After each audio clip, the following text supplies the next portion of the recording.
massage californien, massage balinais, massage chinois, massage coréen lépp may xam ni mooy xeetu massage yi bëri na Sénégal fii massage ñu ngi ko gën a xamee ci dàmp nag di loo xam ne nit da koy def ngir bien-être am maanaam bu amee coono wala jigéen ñi bu ñu muccee ba noppi noddanti seen yaram yi wala sax ñuy dàmp xale yi loolu yépp ngir ñu am noflaay ak tawféexu yaram beneen na volet massage di massage boo xam ni wàllu médical la gën a lëmboo massage boobu nag day nekk loo xam ne ci wàllu paj lay doon comme su nit tànkam damee wala beneen cëram ba ñu plâtré ko ba dindi plâtre bi dañuy dem defal ko massage ngir cëram dellu si waat ci li nga xam ne mooy mobilité am kazalika itam ñi nga xam ne dañoo amoon AVC mu mel ni nag kon dafa am lu ci rax ñoo xam ne dañuy làqatu ci seen ruq daal di ne nag ñoom dañuy def massage boobu nag massage bu particulier la massage boo xam ne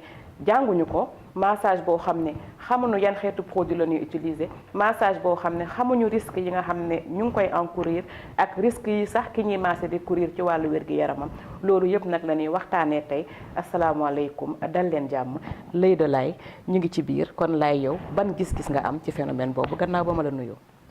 jërëjëf madame Ndoye da nga dugg ci sujet boo xam ne tey dafa jël ampleur de un. de deux muy gaañ surtout dans l'avenir parce que autant ñuy bàyyi teg suñu làmmiñ autant muy yegg proportion boo xam ne dañ dem ba duñu ko mën gérer. dëgg la te ñun li may naan toujours dañu war a dund pas pour ñun mais pour xale yi parce que ñun lu ñu dund ñun suñu doom waruñu ko dund donc c'est que lépp loo war a mën a yàq société la rek war nañ ci mën a taxaw ba defar ko mais nag massage yi nga wax nii su ma génn yi nga xam par exemple day faj. ak leneen ak leneen bi nga xam mooy yàq tey la ci la ñuy gën a wax parce que nañ ci ko du dox nañ ko mais j'ai vu que dafa nekk ba ma demee ba analyser ko sax dama dem ba ci biir ma gis ne dafa ñëw ci waxtu boo xam tey noonu la àddina doxee àddina ñaar koy doxal tey xaalis ak mën naa ni sëy laa ko tudd laa ko tudd dafa am sexe n'ayons pas peur des mots. voilà donc ce qui veut dire que c'est argent ak sexe tey mooy àddina te boo seetee tey si massage boobu tey kii ñëw di massé wu ci sexe lay wut si même su ko waxul. même ba ko waxul kii massé xaalis tey wuti donc li ma la wax si àddina li ma la wax si monde bi tey soo xool tey sexe ak argent la donc ñoom taxaw nañ ko déjà kon contact bi ñu dund loolu àddina du dund loolu dafay yombal seen liggéey moo tax mu bari mais nag aussi bari ñuy dugg ci les vrai sujet bi ñu xool ne par exemple que am nañu koy pratiquer ñoo xam ne ñàkk xam la parce que dañ leen di utiliser ñàkk xam am na ñoo xam ne dañu koy pratiquer ko ñoo xam ne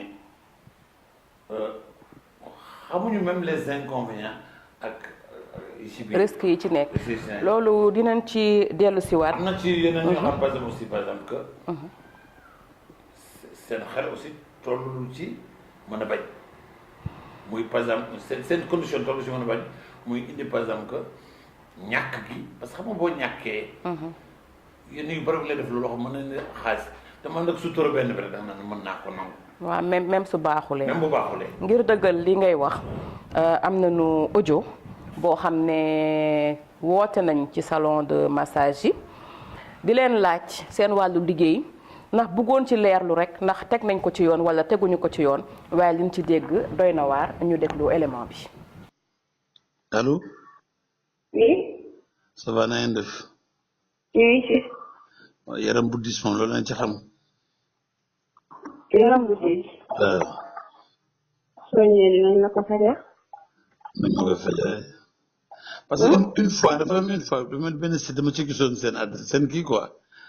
mais tey daal dem moo ak tey dama sant di trop te il faut am ñu ma ko defaral. ah ok waaw. les massage bi fan la ñaata la.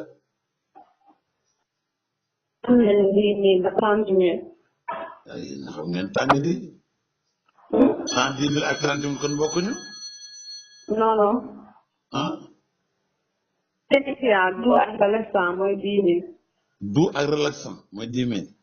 fa mu ñëw ba foofu. mais daal 30 minutes te mënuma si sàcc wax ma ci dara loo xam ne ma mën a xam ne nii lay demee quoi. non non balaa ñu ñëw rek tonton. ah kenn may maas wala ñaar may maas. su ma neexee su fekkee ñaar ñoo lay marqué 40 000. 40 000. ah yéen seen affaire tàng na de. xam nga seen est-ce que. lu baax doo ko defee jar na ko. mais bu ñu par exemple pour ñu defal ma massage boobu ñuy sàcc ci wax plus nan lay joxe amul plus. non non mais dinañ la marqué ba nga éjaculé. ba éjaculé. d'accord non dama ne man ay loxo yooyu man yooyu daane lu ma de man dama dëgër këcc maata dëgër këcc la. mais nañ la koy defee di nga sentir sa bopp. da ngay wax rek. waaw. waaw wax nga dëgg de parce que man fii yaa ngi mel ni sax ku may xaw a yëngal tuuti mais non est-ce que moom fa ñëw léegi. ñun ay seeni kese lañ. ay. seeni kese lañ. ay seel ay lan nga ne.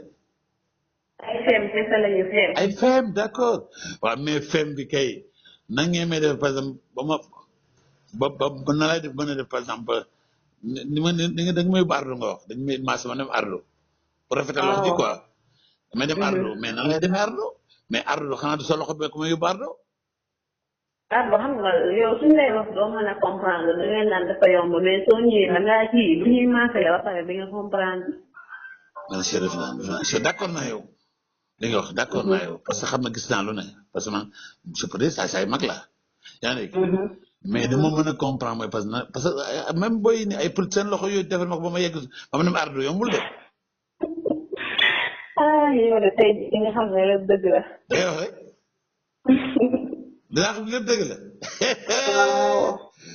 ay ma delloo buntu bi sax bala ñu may dégg ci fii mais léegi ma léegi yow su ma ñëwee lan nga may conseil 10 000 wala kii bi bu ardo bi 30 000. 30 000 bi. mais 30 000 benn loxo rek la te sa man pour yóbbu ma ardo fa ñaar loxo. boobu day jooyloo mag di jooyloo xele. day jooyloo mag di bind ma. wallaay mu mel ni sa baat laa dégg ci audio bi. waaw xam naa ne sa xel baax na quoi parce que effectivement man la parce que c'est pas pour dénigrer mais c'est pour askan bi que par exemple réellement li ñuy wax ne du lu ñu inventé mais lu existe la. dëgg la. donc dans ce cas dañ ko defee quoi et puis xam au juste ñoom parce que xam nga boo déggee muy wax par rapport ak li ma doon discuter ak moom. tu sens qu'il est à l'aise donc c'est quelqu'un peut-être qui connaît pas les dangers tegu ci kawam. te yàgg na def lii. yàgg na xam nga non li leen di may doole mooy le fait que ñoom ñu jël seen adresse dugg ko ci net bi nga xam mu koy véhiculer c'est-à-dire tiitu ñu ci dara c'est-à-dire que ñoom xamuñu lan moo leen ciy xaar ak lan moo leen ci mën a fekk. xam nga nag li leen di nax xëy na mooy comme réseaux sociaux c'est du virtuel dañuy yaakaar ne dara mënu leen ci fekk te xamuñu ne technologie léegi dafa avancé goo xam ne gars yi xarañ goo xam ne adresse IP mën nañ ko topp ba localiser la ba xam fi nga nekk ba ñëw jël si la te am na partie boo xam ne dañ ko dagg mooy partie ba muy joxee turam partie ba muy joxee adresse am fan la nekk fii ci Yoff quelque part dans Yoff donc loolu muy nekk loo xam ni danger la ñoom nu jël réseaux sociaux yi def ko seen terrain de chasse ça ne vous met pas à l'abri yéen laay waxal bàyyi leen li ngeen di def dara wóoru ci te loolu du métier ndax nag massage métier la am na ñoo xam ne dañ koy jàng bon c'est vrai que ça fait partie du domaine du paramédical fii ñun ay kinésithérapeute la ñu gën a am donc ñoom ñooy massé accidenté yi ñu amoon AVC ba am ay séquelles ak yooyu mais massage ci biir kër yi dañ koy def xale yi dañ leen di dàmp ku mucc dañ lay dàmp ku sa yaram sonn rek sax dañ lay dàmp mais ñoom li ñuy def nii du dàmp cagatugu làqu la d'accord nga ceeg man. d'accord naa ci yow mais xam nga dama naan la souvent nit bu nekk ci dara. ci introduction maa la koy wax. ignorance c'est doon wala c'est que amul degré d'intelligence bu nu mën a leeral ci li nga nekk lan la ak lu mu la mën a juróom comme je l'ai dit tantôt. ak koo xam par exemple ko obligé nga koy def par exemple ci kaw sa dund gi nga dund donc mën nga wuti woon leneen mais moo tax nga koy def pour gagner dara loo xam parce que mën nga si sukkandiku pour dund sa njaboot. mais ana dem liggéeyi. non juste moom wax naa la ko nee naa la doon dëgg mën na mu def leneen par exemple lu ko ëppal lii. mais da ngay comprendre aussi dafay nekk loo xam ni. quand société bu ñuy dund bu dara xewee rek responsabilité ñuy partagé wu état di ci am responsabilité. parents yi am ci responsabilité askan bi nekk par exemple di dund ci loolu am ci responsabilité parce que y a certains yoo xam tey buñ déggoon buñ seetaanee suñu kii bi mu du leen neex pourquoi parce que ñeneen di yàq li leen neex donte xamuñu li leen neex mi ngi gaañ ay nit. dëgg la te mi ngi gaañ génération future yi. duñ ko gis quoi mais état aussi war na jóg par exemple yu mel nii tey suñ ci jógee. ba dox ci liñ ci war a dox parce que nee nga ñoom mën nañu toog ba atteindre leen. effectivement parce que seen téléphone kese ni ma def ba woo leen ñu wuyu ma ni mën nañ def wuyu leen ñu wuyu ko te fekk kooku ñoom lay seet. dëgg la yaa ngi donc mënuñu nëbbatu quoi. et puis ñoom ils cherchent pas pour nëbbatu. yaa ngi mais état lu mel ni bu amee bu ñu recenser toutes les personnes yoo xam ne ñu koy def. wala leen indi par exemple d'une façon boo xam ne regrouper leen et puis créer leen loo xam mën nañ ci gagner xaalis sans mu mën a nekk lii. parce que da nga koy fekk ci bon rek bàyyi ko ci bon. dëgg la parce que fekk ci bon rek sanction ko bàyyi ko je vois les gens par exemple en prison. on les condamne ils ressortent la même chose parce que ils n'ont pas été préparés après. dëgg la yaa ngi loolu waa état bi am na ci wàll waaye askan bi am na ci wàll itam d'ailleurs en parlant de askan bi dañuy dem xool recueillir nañu seen ay avis ñoom tamit ñu wax liggéeyu masseuse yi nga xam ne moom la ñuy waxtaanee naka lañ ko gisee. waaw salaamaaleykum papa ñu ngi lay nuyu bu baax dañ la bëggoon laaj que ni ñi nga xamante ni ñooy mbubboo salon de massage yi di ko mbubboo am loo xamante ni dañ ko làq ci ginnaaw tey loolu laa la bëgg laaj nga wax ñu ci sa xalaat papa.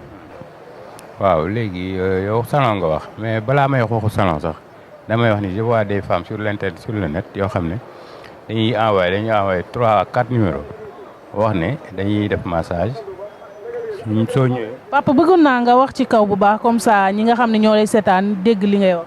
voilà da ngay gis ci net bi tu vois 4 5 quelques 3 ou 4 numéros ñu ne la bon dañuy massé bàyyi fa seen numéro alors que c'est des prostituées léegi soo demee ñu ne la je suis à Grand Yoff Ouest Foire Maris quelque chose comme ça léegi soo ñëwee bon ce n'est même pas les masseuses soo ñëwee bon c'est des prostituées bon léegi nag les masseuses moom y en a des masseuses professionnelles ñoo xam ne elles font le massage mais am na suñu bëri ñoo xam ne aussi c'est des masseuses yoo xam ne dañuy mbubboo massage bi pour se prostituer parce que dégg naa ne y a un peu xaw na yàgg dégg naa ne gendarmerie am na ñu ciy jàpp ñoo xam ne dañ leen dem fekk ñu mbubboo massage alors que ils font pas le massage mais loolu comme gendarmerie yëg na loolu gars yi yëpp xam nañ loolu ñëpp xam nañ ni les femmes là léegi masseuses yeeg ñëpp dañuy bon bugguma wax ñu ñaaw bugguma tudd mais dinaa ko tudd dañuy cagatu ci net bi. dëkk bi c'est le bordel maintenant c'est le bordel surtout avec internet c'est le bordel. kooku prostitution déguisée la loolu moom ñi kenn ñëpp xam nañ loolu fi mu ne dëkk bi fi mu nekk dafa toj nee naa la góor ak jigéen a ci yem nag waaw góor ñi xam ne ñoo xam ne loolu moo lay intéressé mooy maanaam dem ne pour masser wu ñii dañ lay masser di jaayale seen bopp waaw parce que loolu moom j'ai vécu ça en direct waaw dañ lay masser di jaayale seen bopp yow boo xamul nag am na ñoo xam ne ñu def massage électrique sax ci seen biir néeg monter seen appareil ñoo ñi yor salon yi récupérer embauché xale yu jigéen yi ñu lay masser ñoom c'est du pareil mais ñooyam façon. mais dafa mel na Facebook bi da nga leen ciy gis lu bëri. waaw parce que fi ne dañu jaayu parce que aussi tamit annonce bi ñuy def pour que nit ñi mën a ñëw boo ñëwee ñu wala seen bopp waaw léegi nag yow bu fekkee ne yow góor guy saraxe sa bopp nga rey sa bopp ci ñoom bu dee jigéen ñi saraxe seen bu ñu. ban message ngay lancé. li ma naan daal fi mu ne nii li ñu naan ku nañ góorgóorlu delloo seen bopp ci yàlla adduna bi doo fi lekk loo warul lekk gore ba ngay xëy dee am jëkkër sëy jaamu yàlla moo gën loolu. waaw ma ñaawlu ko lool te xam ne ni wax dëgg yàlla loolu rafetul xale yi nañu dem jàngi nañu dem liggéeyi am fula fayda xam ne réew mi ñoo koy téye bu ëllëgee te bàyyi affaire fo ak caaxaan baaxut man gis naa ko ci internet bi ñu won ma ko gis naa ko muy góor muy jigéen ñuy maase wu boobu maase wu te leneen ak leneen la ñuy def waaye nag man rafetlu ma ko parce que loolu day yàq réew mi yàq xale yi rafetlu ma ko daal. kilifa yi nga xamante ni dañ fay dem seen moroomu doom yi di leen maase na. ñaawlu ko lool ndax ñoom ñoo gën a yàq suñu doom yi ñoom kilifa yooyu kenn rawu leen ndax dem ci sa moroomu doom mu koy maase man gis naa koo xam ne sax nee na ki koy maase ci biroom la ko fekk ci biir biroom la ko fekk rafetlu ñaawlu naa ko trop rafetul te loolu day yàq population bi.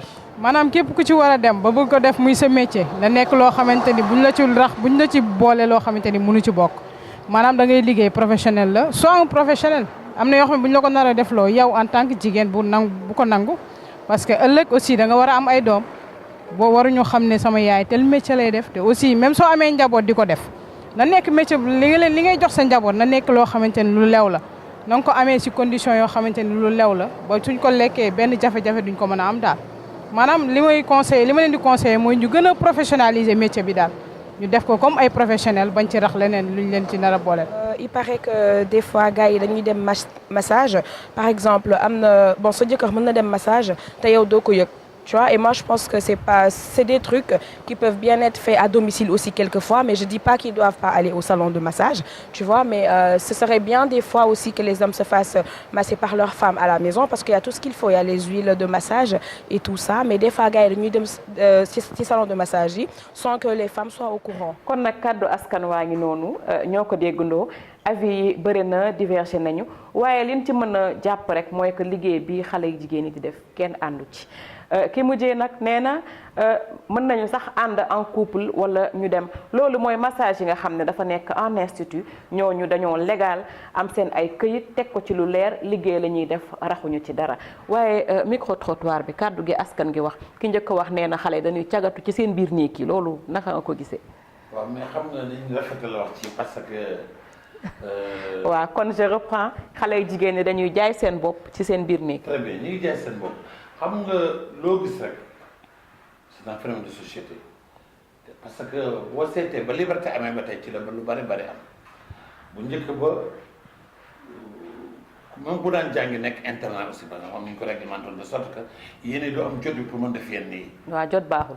jot bi amul quoi mais jot bu amee rek yombal lu bari te indi fit te fit bu amee rek lu bari dugg. te boo gisee xale bu jigéen mën na jógee par exemple benn dëkk. ñëw Dakar. di fi wut liggéey. ses parents mu leen di envoyé ses parents mu ñu xam ne mu leen di envoyé fu mu ko jëlee. ñoom dañuy jàpp ne mu ngi Dakar di liggéey rek quoi donc ban liggéey xamuñu ko. déedéet yaa ngi dégg donc ce qui dit que boobu liberté ko indi. te xale bu jigéen boobu aussi sooy seet ne par exemple buy doog a ñëw. ñu jóg ko foofu bu nga def massage aussi ses premiers jours boo demoon jege ko tu seras que ni muy massé ses premiers jours bokkul ak ni muy massé su fa amee 6 mois. parce que du amagum fit bi. très bien moo tax liberté bi ñoo ko jox fit bi. fit bi nag routine bee ko jox moo koy yokk. routine bi muy nekk nag moo tax par exemple mu ñeme leen donc ñun en tant que société. donc am nañ ci responsabilité parce que tout se passe chez nous. suñu biir kër lay xewee. donc am nañ ci responsabilité. pour waxtaan cee ñoom pour delloo si leen. waaye kilifa yi yoot di fa dem te am na sax ñu ne ñoom ñooy fayal xale yi appartement yooyu. waaw mais xam nga loolu ko kenn mënu ko tere nit ki am na alalam. su ko neexee fayal nit appartement. mais moom xam liñ fay liggéey. te muy magam jëm bu fekkee xale may na ko ci. mu yedd ko ci c'est que bëgg na ki muy def loolu c'est que du foo rek ko fay indi mais bu fekkee dëgg ko fay indi moom mën na fexe de sorte que mën na jubbanti. changer leen d'une façon boo xam ne. ñoom mën nañu wutal beneen liggéey bu dul boobu. yaa ngi état aussi comme ni ma la waxee même bu leen jàppoon tey sanctionné leen. su war a ñoom sanction. wala c'est ku ne niveau ak noo ko mën a. mais attention dëkk bi dafa am yoon tamit. ku jalgati yoon dañ lay teg ci yoon. moom la c'est yoon boo amee bañ sanctionné ba pare. dafa am réinsertion. waaw réinsertion d'accord naa. réinsertion dans cette société. nekkul na rek par exemple waa ji subir na peine ak bàyyi ko woon déedéet. am ay centres sociaux yoo xam ne ñu war a amee. dañ leen war a gunge. jàppale leen te waxtaan ak ñoom xam lan la ñu mën ñu jëm seen leen ci orienté même fekk ay nit yu village wala benn dëkk. soo leen fekk créé GIE boo xam ne. mu leen apporter leneen loo xam ne moo gënoon massage bi di rafet seen kër. rafet seen ëllëg. liggéey bu sell daal maanaam te bañ a gaañ mais bu ñu toogee rek ku ne di wax sans pourtant ñu ne une solution à ça bu leen génn ci loolu mais dañuy il faut récidiver parce que il faut ñu delluwaat ci loolu parce que loolu la ñuy amee lu ñuy dundee. mais yaakaaroo ni itam li indi lii mooy li nga xam ne ci wàllu yoon mën naa ko tuddee défaut de réglementation parce que am na avis juriste boo xam ne recueillir nañ ko ci moom mu ñëw wax ñu lan moo légal ci li ñuy liggéey ak lu ci légalul lan la yoon tere ak lan la yoon maye ak itam ña fay dem ndax yoon mën na dal seen kaw wala déet si fekkee ne yoon day dal seen kaw ci yan condition lay dalee seen kaw kon ñu déglu maître Pape Jean Sey moom moo indi tey sunu avis d'expert. li nga xam ne kii doomu aadama mi ngi koy def sa demul nu mu war a demee li nga naan sa sago lu dul noonu day nekk li nga xam ne kii loi bi daf koy dàq dem massé wu rek loi bi dàq ko loi bi lu mu dàq mooy li làqatu si suufu massage bi donc il faut que ñu def différence entre dem massé wu kese par des professionnels parce que am na des salons qui sont des professionnels de massage ak ñi nga xamee ni kii dañu nëbbatu si gannaaw salon de massage yi pour def li nga xamee ni ki yoon daf ko tere et généralement li ñuy def ñi dañ koy bañ a tudd lépp moom mooy jagatu waaw mu nekk lu ñu tuddee la prostitution boo xoolee prostitution au Sénégal yoon dàqu ko li nekk un délit au Sénégal mooy ngay nekk prostituée sans pour autant ñu inscrire la au fichier sanitaire mooy carnet bi ñuy faral di laaj et taxawaalu bi ngay taxawaalu si mbedd yi aussi yoon daf ko dàq parce que loolu moo tudd racolage en fait boo xoolee spécificité loi sénégalaise bi terewul cagatu mais conditions yi daf ko rendre difficile ba nga xamee ni ki boo nekkee si mbedd mi di taxawaalu ñu ni la cagatu ñu ni la da ngay def racolage boo amulee carnet ñu jàpp la léegi nag nit ñi pour contourner racolage bi si la ñu dem làqatu si yenn gannaaw activité yi parce que xam nga boo fekkee si kër nga nekk joxe sa numéro téléphone si réseaux sociaux yi kenn du la fekk si mbedd mi di la jàppante si salon de massage yi man ni ma ko analyser pour man c'est une prostitution de gis que loolu boo koy xool dafay nekk une activité organisée entre ki nga xamee ni ki moom kër gi ak ñiy employé xale yi nga xamee ni ki ñoom ñooy yow jëfandikoo loolu parce que bu fekkee ni ki xale yi seen bopp dañ leen recruter di leen fay par jour wala par heure wala par mois pour que au-delà de l'activité de massage ñu am ay activité de prostituée kooku ki nga xamee ni ki moom mooy tetu réseau bi kooku ñu ngi ko tuddee le proxénète loi bi daf ko punir mën nga si tëdd li nga xamee ni ki mën na deme ba benn at ñetti atu kaso mën nañ la si aman lu toll ak juróom fukki junne ak ñaari millions ak juróom fukki junne aussi donc loi bi daf ko prévoir daf ko sanction loi bi kon nag loolu la ñu wax mu mel ni tënk nañu ñun askan wi waaye am loo xam ni rek jaaxal na ma te dinaa ci interpeller lay mu mel ni kon loi bi terewul jaay sa bopp daf ko réglementé waaye tere na taxawaalu ci mbedd bi di racolé loi boo xam ne terewul seeti ñi nga xam ne dañuy jaay seen bopp waaye tere na di jël li nga xam ne moom ngay dundee ci activité boobu muy proxénétisme terewul kuy jaay boppam waaye tamit daf ko encadré maanaam kuy dem ci koo xam ne ki majeurul mineur la bu boobaa yoon mën na dal ci sa kaw pour incitation de mineur à la débauche waaye loolu day fekk ñu xam ko laay mu mel ni loi compliqué na trop. Oh madame Louise c'est très compliqué tu sais pourquoi parce que boo dégloo expert bi tey. da ngay dem ba souvent sax da ngay jaxasoo. waaw Pape Jean Seydi li mu wax leer na waaye man jaxasoo parce que su la nee may na la nga dem cagatu ci. waaw yow may na la nga dem ci càkka. waaw. yaa ngi ba pare ne la bu mu taxaw ci mbedd mi ngeen di waxaale foofu. ci mbedd mi waaw. waaw kon ma càkka bi ci ni ñu ko déggee mooy dafa am moyen par exemple communication maanaam. wala ne boppam ne man lii laa. mais fekk leen ma fii. donc de kon ba tey. kon looloo waral appartement yi. kon boo demee ba tey fekk ko këram moom mu ngi ci yoon. bu amee kayit. waaw bu amee kayit mu ngi ci yoon. deuxièmement bu fekkee dafa utiliser d'autres femmes recensé leen par exemple pour ñu koy liggéeyal. femmes yi bu ñu wutalee carnet de santé comme moom boppam bu ñu leen fa fekk aussi par exemple tey. ñu exercer seen prostitution. maintenant par exemple c'est légal li mu wax lu mu jox moom solo rek. duñ ko tere mais bu ci def lu ci bokkul. buñ ci rax lu ci bokk. rax lu ci bokk mais rax lu ci bokk loolu moo naqare jàpp. exactement moo naqare jàpp ndax fañ koy defee ci sutura la xam nga ku nekk ci biir këram xamoo loo fay liggéey bien que nag dénoncé nañ ko ci micro trottoir bi koñ yi ñu koy defee xale yi fa dëkk ñu ngi courir risque ndax dañ ciy teg seen bët dañuy toppandoo kon mën nañ leen yàq loolu nag nekk na loo xam ne tamit il faut que ñu wax ko du nit lu mu gis rek moromam di ko def mu toppandoo lu baax nag dara nekku ci waaye toppandoo safaan moom tere nañ ko xale yi ndax tere nañ ko sunu bopp ñun ñii di seen wayjur ba noppi. mais xam nga si loolu nga noonu ci toppandoo gi. c'est que gis nga askan muy dund yàlla na yàlla may rek ñu taxawu leen ba ñu war a matal lu bari si ñoom. amiin parce que nga gis koo xam ne dañ ko def salle de massage fii. ci koñ bi. waaw mais ki def salle de massage. maire bee dëkk kër gi. chaque jour moo koy may 1000 francs kooku da koy boole. non du ko koy loolu forme corruption la rek. non corruption mais pauvreté moo indi loolu yëpp te tuddoon naa ko sànq ci li ma la leen parce que xale bi jóge aussi par dëkk ba. par ignorance. pour moi day yaakaar rek c'est normal. nit ñoo nga maase ko. ñu fay ko journée 10 000 mu dem nga fay journée wala mu am mais bu ñu koy fay day dem ba ci biir ñeme yenn yi. waaw. xam nga boo yoree boo nee par exemple du ma dem Ndar bul dem par bul yegg Paar. ah waaw ndax nag xale bu ndaw mag ne dungu nga tiim kanaan da nga koy maase tamit loolu lu ne xaj na mooy ignorance bi rek.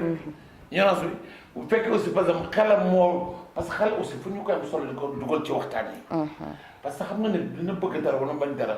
mais xelam moo koy moo bëgg wala moo koy bañal.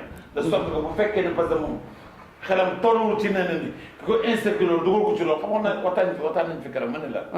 nit du ma ko def rek que la ëpp xel ma la ko def loo. dëgg la. bu la ko def loo rek ak fi mu lay jaar kanam yi mu jaar ba def la loo ko day yomb trop ci moom. waaw kon nag ñu tëjee kon ci conseil yi ngay joxe parce que fi nga nekk nii am na solo ma bàyyi la nga tëj kon. waaw conseil yi rek mooy que kenn bonul mais mbir moo lay bon loo. parce que dama naan ñëpp góor lañ juddoo mais góoree jafe. même bu fekkee ne teg ci loolu te fekk par exemple du luy yoon. wala moo xam conséquences yi. ñi am jege mën nañ ñëpp parce que fekkee quartier la mën nañ bañ a jóg rek dem directement par exemple ci yoon mais mën na jóg waxtaan.